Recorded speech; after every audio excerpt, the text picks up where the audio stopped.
إن الذين آمنوا والذين هادوا والنصارى والصابئين من آمن بالله واليوم الآخر وعمل صالحا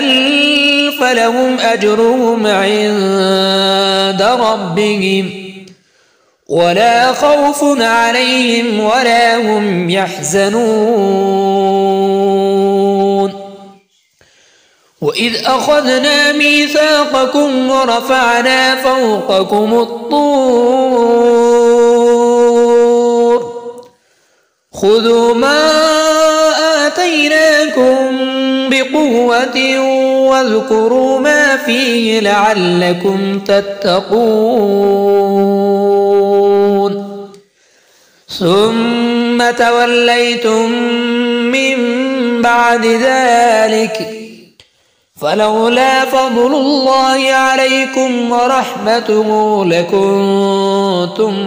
من الخاسرين ولقد علمتم الذين اعتدوا منكم في السبت فقلنا لهم كونوا قردة خاسئين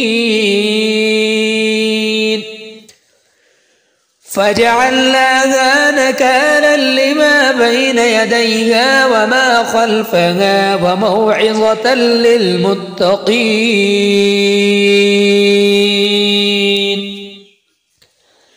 وإذ قال موسى لقومه إن الله يأمركم أن تذبحوا بقرة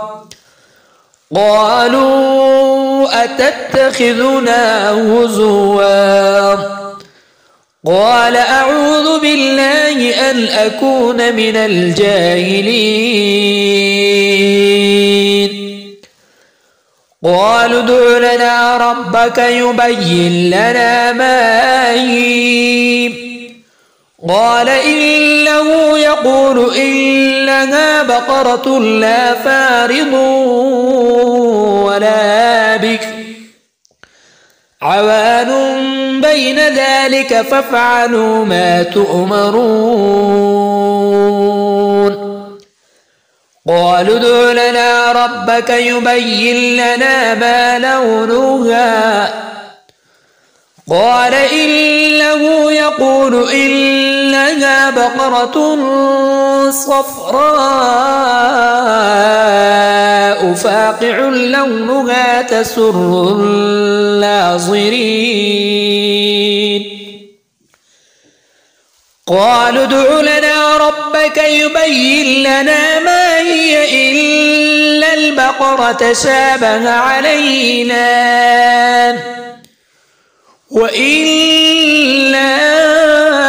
إن شاء الله لمهتدون قال إنه يقول إنها بقرة لا ذلول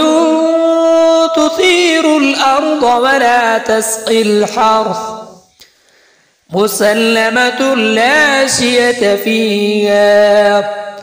قالوا الآن جئت بالحق فذبحوها وما كانوا يفعلون